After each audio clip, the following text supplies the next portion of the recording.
If you're a regular around here and you're like, what gives? Where's the new Batman The Adventures Continue video? It came out on Wednesday. We're doing those on Wednesdays now. You can thank the new Thursday comic release schedule for that. So now you know, and now you can watch that one and this one. You can watch both videos. Wow!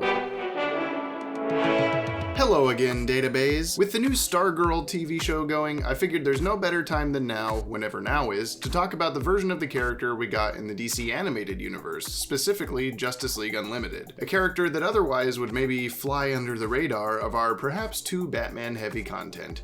Man, when are we gonna do a Zeta Project video? Stargirl, of course, had a featured role in the episode Chaos at the Earth's Core, where we saw her jealousy of Supergirl's fame and popularity, and her humility by the end of the episode as she finds common ground with the Girl of Steel. But other than these Scarteris circumstances, we never really got to know Stargirl in the DCAU. She otherwise only appeared as a handful of cameos, usually in the background of big sweeping shots of dozens of Justice League members. But curiously, among these Leaguers was also the DC hero Starman, and of course Stargirl's uncle and mentor, Pat Dugan, aka Stripe. In fact, he's here twice? So how do all of these characters connect? Or do they at all? Well, let's dive into these Star People's comic book origins and see what we can gather that jives with established DCAU continuity. Real quick, if you could give this video a like, that would be so very nice of you. You would have our undying gratitude. And we'll know it's you too, I promise. YouTube tells us everything.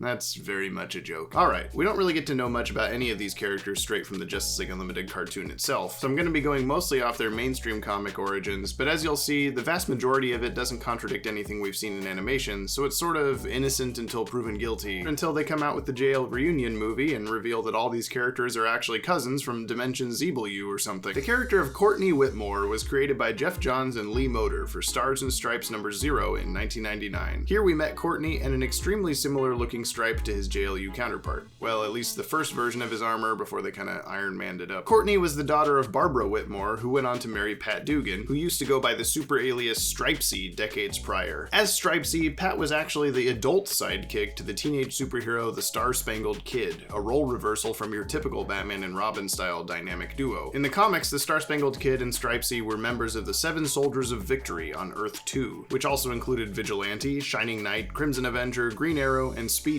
a team which was paid tribute to in the JLU episode Patriot Act. Due to time travel shenanigans, Pat actually wound up in Earth 2's present day by the time the Stars and Stripe comic began, where he eventually married Barbara Whitmore and became the stepfather of Courtney Whitmore. This was all before Crisis on Infinite Earths merged parallel Earths and made the whole Earth 2 aspect of this non-applicable. But there are parallel Earths in the animated universe, so many of them in fact that we're working on a follow-up video to our already massive DCAU multiverse breakdown, so just keep in mind that that aspect of all this still isn't completely impossible for the cartoon. Just like what we've seen in the new show, Courtney discovered the original Star-Spangled Kid stuff in her stepdad's belongings, and Terry McGinnised it to become the second Star-Spangled Kid at the annoyance of Pat. To help keep her safe, Pat designed and constructed robotic power armor and became STRIPE, which stands for Special Tactics Robotic Integrated Power Enhancer, a classic case of let's come up with the acronym before the actual name. I'm Agent Phil Coulson with the Strategic Homeland Intervention Enforcement and Logistics Division.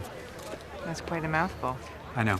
We're working on it. This Stripe origin more or less matches with what we got on the back of his JLU action figure box, though these little marketing biographies have steered us wrong plenty of times before, so it's not absolutely reliable. But it's the only official bio we ever really got for the guy, and like I said earlier, if it doesn't contradict anything of higher tier canonicity, we can easily go with it. Over time, Pat and Courtney both became members of the Justice Society of America, with Pat there primarily to aid and protect Courtney, who eventually developed her own superhero persona as Stargirl. She changed the name after inheriting the cosmic rod of Starman Jack Knight, the third Starman after his father, Ted Knight, and his older brother, David Knight. Yes, there are even more branches to this Star family tree. The original Starman, Ted Knight to be clear, was a member of the JSA in the 40s, which is probably the biggest change in lore so far on the new show. After retirement, he handed down the role to his older son David, who was quickly killed by Kyle Nimbus, the son of the Mist, one of Ted Knight's old nemeses. Ted's younger brother Jack took up the role of Starman in David's stead, reluctantly at first. Jack Knight and Mist actually did appear in John Delaney's DCAU-inspired How to Draw Superheroes book from 1998. Jack held the Starman title for many years, during which time he also befriended prominent Starman villain The Shade, who stayed a villain throughout the DCAU, DCAU, as well as Solomon Grundy, whose kind-natured version was sort of adapted into the JL episode The Terror Beyond, all before his father's mysterious death caused him to retire and hand off the cosmic rod, and therefore the star person mantle, to Courtney Whitmore.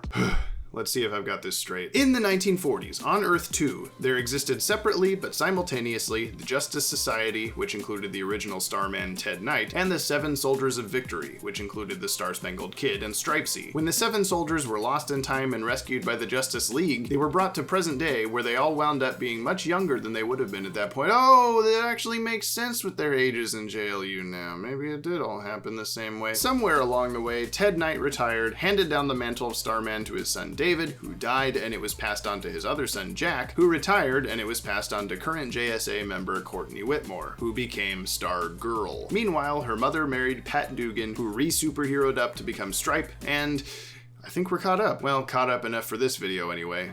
Caught up enough for the Justice League cartoons that came out almost 20 years ago. In addition to inheriting the cosmic rod, Stargirl is shown in the questionably canon Justice League Unlimited comic, issue number 11 to be exact, to also have a cosmic converter belt. This issue will continue to be questionably canon until I get to it quite a while from now on my weekly Twitch streams, where you can watch me go through every Justice League Adventures comic, and eventually the JLU follow-up, every Tuesday. Pray to Athena, goddess of wisdom and truth. As well as Wednesday and Thursday streams from Ted and Maddie going over other DCAU adjacent content. Anywho, laying all this out, it does seem pretty reasonable to assume most of this history could have happened the same way in the DC animated universe, even if the existence of the Justice Society is a little bit stretching it. See our Wonder Woman time loop video for more on that. Although Vigilante and Shining Knight never mention being scooped up out of the past, it's not impossible they could have been. We know Vigilante was basically a prisoner of war during the Thanagarian invasion in the DCAU's 2002, shortly before he became a Justice League member. But that isn't to say the League couldn't have rescued the time-trapped Seven Soldiers of Victory during some off-screen adventure prior to Starcrossed. There's precedence for stuff happening during the early days of the League that we didn't get to see, like when they apparently fought the Adversary. When did this happen? Nondescript time when Shiera still wore this costume AD.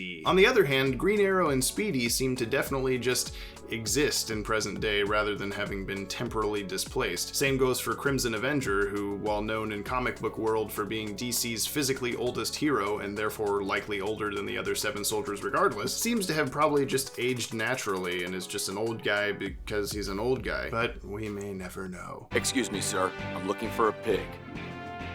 Gladys, it's for you! We even see a JSA-looking team in Justice League Adventures number 20, who are supposedly in a different parallel universe. But that comic may not be canon. I don't know yet. The DCAU is famous for altering the origins of characters to fit their needs all the time. Tim Drake, Kyle Rayner, Wally West, Power Girl, the list goes on. Maybe all these guys are supposed to be World War II heroes and they're just not in the DCAU. I don't know. Go ask Bruce Timm. He will definitely not give you an answer. So how does the Starman we see in JLU fit into all of this? Well, he kinda doesn't.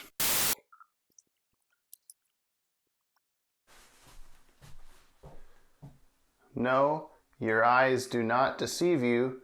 It is I, Stan Berkowitz, writer of some of your favorite DCAU episodes, such as A Better World, The Late Mr. Kent, and Future Shock. And I'm here today to tell you all about Patreon.com. It's a website where you can go and support your favorite internet content creators, such as my favorite YouTube channel, the Watchtower Database. Today, WDB has asked me to thank their two newest Patreon supporters, Brandon Scott Jensen and Christian Venson. What is the likelihood that your names would rhyme? Thank you to both of you, as well as to the Patreon supporters that we always thank. Dark Poet 1792, Cameo Shadowness, Robert Sterling, Daniel Chan, Luke Mears, David Gallagher, Aaron Young, and Richard Mon 12. If you would like to help support the Watchtower Database, you can go to patreon.com/DCAU Watchtower. Check out all the cool stuff going on. Early access to videos, custom artwork, monthly video hangouts with those guys that run the channel that aren't me, Stan Berkowitz, and just other stuff. Go look at it. I hope everything's going well for you and yours in this weird time that we're in. Thanks for being you, regardless of whether you do the Patreon thing or not. But if you do, thank you, that'd be cool. I'm Stan Berkowitz, and What are you gonna do? Pew, pew. Guys, it's me, James. I'm in a Stan Berkowitz cosplay.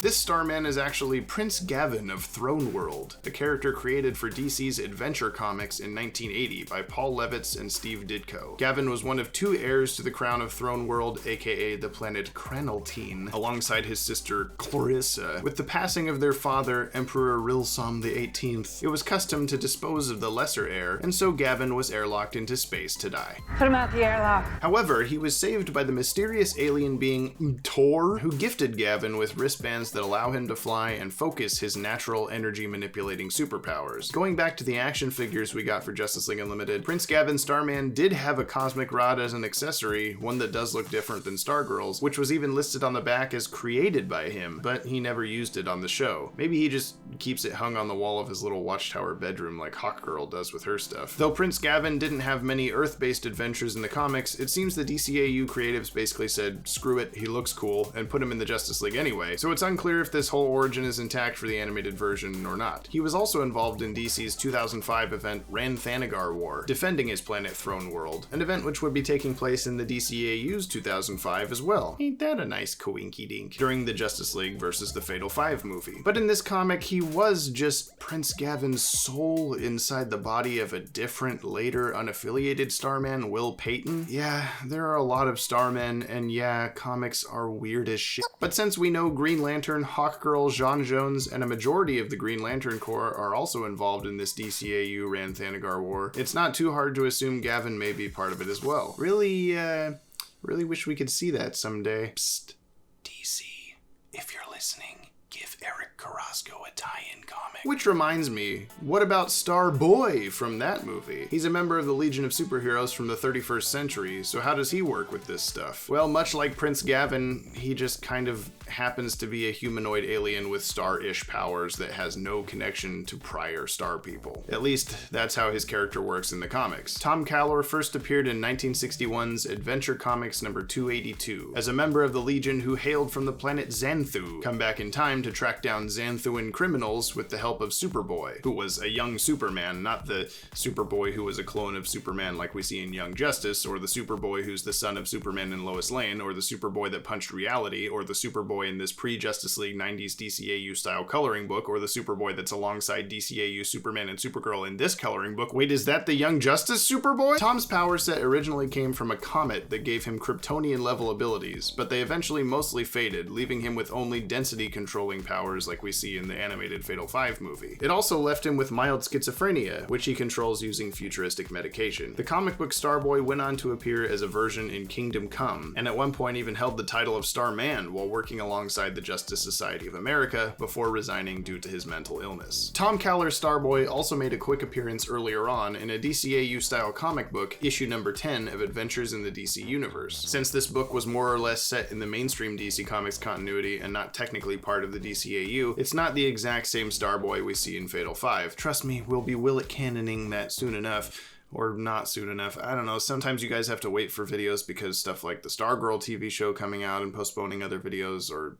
you know. COVID-19! But he's worth mentioning at least. It's also possible that this rando Legion of Superheroes member in the JLU episode Far From Home could be Starboy. It's more likely an incidental background character, according to producer James Tucker. Sometimes the storyboard artist puts one too many characters in a shot and the animators have to improvise, but I like to think it's good old Tom almost a decade before we saw him for real.